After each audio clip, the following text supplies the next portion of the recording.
The red helmets. No. Alrighty. It looks like the top of a fancy gate. Hey! Hello, hi. Welcome back to Odd Man Sports, the oddest sports show on the internet. I'm your host, Brandon Perna. And if you're a loyal viewer of my other show, That's Good Sports, and are just seeing this for the first time, do not be alarmed. See, that show is like my wife that I've had for a very long time. And this show is kind of like a Columbus, Ohio side piece, in that less people know about it, and it's more into butt stuff. Speaking of Urban Meyer, on this show, I'll give the former Jaguars coach an NFL pop quiz. I'll out the person behind the Tom Brady insider trading scandal, and I will reveal one major difference between Steve Kerr and Gordon Ramsay.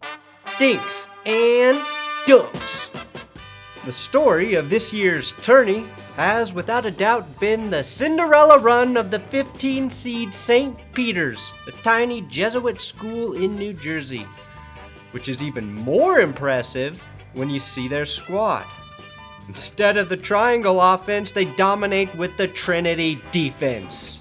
And on his Sirius XM show, Coach K said St. Peter's Sweet 16 run will translate into tens of millions of dollars and potentially $100 million, which may sound like a lot, but you know those Jesuits are gonna do what they always do. Blow it all on strippers and cocaine. Fool us once, fellas, fool us once. In the women's bracket, 16-seed Howard struggled against top seed South Carolina in the opening round, falling behind 44-4 after 2 quarters. And if you're wondering how a Division I team can score 4 points in a half, well, it looks something like this. You gotta pack it inside, forcing the make jumpers. Yeah, Painter's in the game, and you look at the success that she has had versus the most. And if you're wondering, yes, the Gamecocks holding the Bison to 4 points was the tournament record for fewest points in a half. Though surprisingly, this wasn't the worst display ever involving Bison and Cocks. I did a grilled piece of squid stuffed with lobster claw. Looks like the bison's penis. Guy sure knows a lot about bison penis. Looks like the bison's penis. In NFL news, the Browns traded for Deshaun Watson. And not to be Captain Obvious, but considering the allegations against him, the acquisition did not sit well with some Browns fans. Meanwhile, the Colts switched quarterbacks from Carson Wentz to Matt Ryan. And not to be Captain Obvious, but this is a major upgrade at the position for the Colts. And if you're wondering why I'm using the term Captain Obvious so much, well, it's probably because I've been watching too many old Mike McCarthy press conferences. I mean, Captain Obvious, we're full steam ahead to Tampa. Being Captain Obvious, they don't compete against each other. You have to get the first one, obviously, being Captain Obvious. So, with a tip of the hat to Coach McCarthy, here are some other obvious things I have been thinking about. Not to be Captain Obvious, but this footage of Jets quarterback Zach Wilson, seen here attending a Justin Bieber concert, probably isn't going to endear him to Fireman Ed. Not to be Captain Obvious, but Wilson's backup, 37-year-old Joe Flacco, who signed with the Jets to finish out a 15-year NFL run, should be referred to this season as Off-Broadway Joe.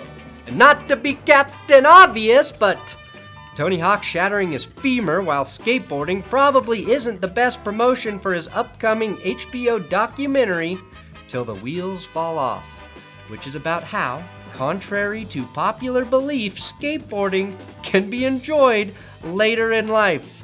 Not to be Captain Obvious, but my all-time TB12 power rankings are 1. Tom Brady, 2. Terry Bradshaw, 3. Tony Banks, and 4. Tim Boyle. And I won't accept any other answers. Not to be Captain Obvious, but if you're buying an $85,000 Lexus for your mistress, and she's married to a Dominican drug kingpin, don't put your actual name on the check like David Ortiz did. Because if you do, there's a very high probability that you're gonna get shot the next day. Which is exactly what happened. And finally, not to be Captain Obvious, but if this is how he pronounces it, Draymond Green probably should not be using the word succumb. Many has succumbed to that mindset, brother. Many has succumbed to that. Money talks!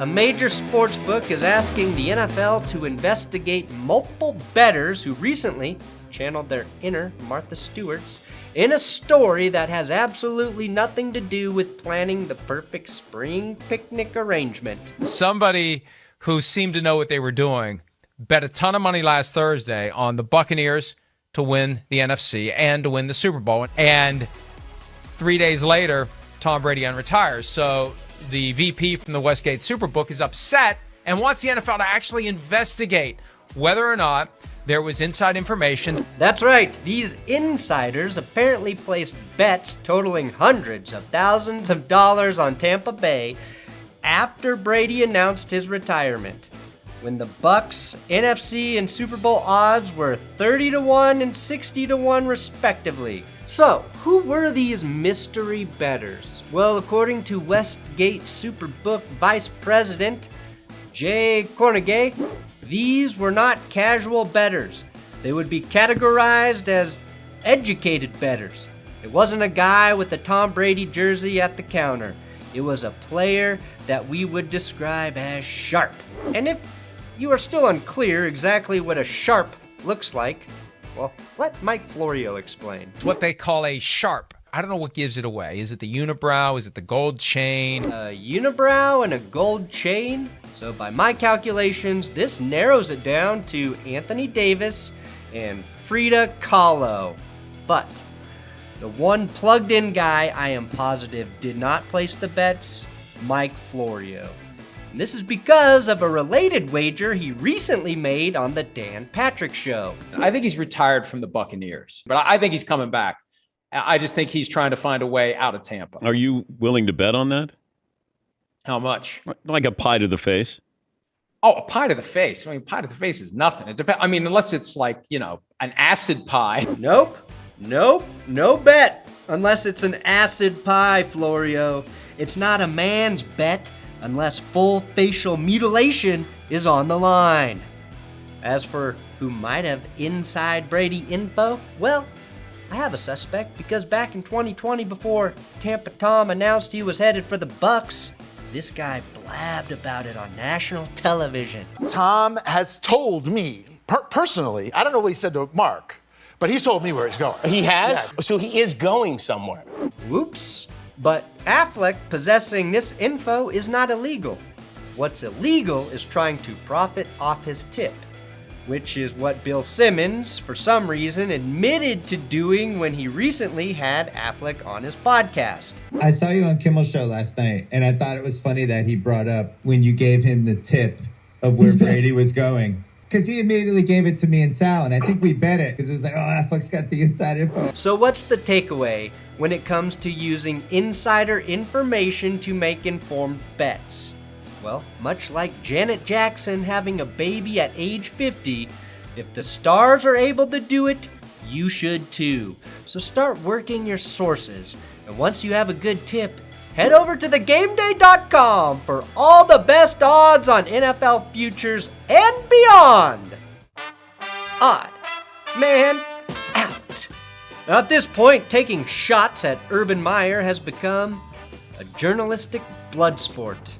Well, I for one am saying kumite, because every week brings a new tale of cruelness and ineptitude, including a report on Monday that the old Jaguars ball coach was unfamiliar with many of the NFL stars, including Aaron Donald, which is funny because in his first interview after being hired by Jacksonville, Meyer went out of the way to talk about how much he'd been preparing for life in the NFL. This was not a knee-jerk reaction. This is something that I've been studying for a long time, not necessarily this job, but just the NFL in particular. Seems Meyer was boning up less on NFL personnel and more on the blonde at the end of the bar, which to anyone who watched my preseason interview with Urban could have known.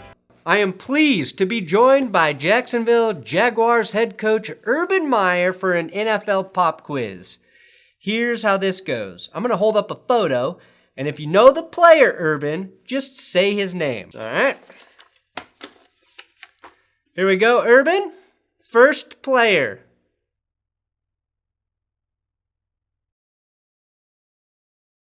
Here, hold on. Here we go. This is just a fun game, Urban. Here's a little guy for you. How about this guy? You know him, Urban? Still no, huh? Okay. How about here? Here's an easy one. Still don't know. Okay. I have to say, Urban, this probably doesn't instill a lot of confidence in the Jags fan base, but I'm sure you've got some tricks up your sleeve, so best of luck to you on this season, and thanks for joining me today, Coach. Yeah, thank you. All right, that's it for today. Good luck with your bets this week. May they all be winners, even the parlays. On Man Sports. It's in the game.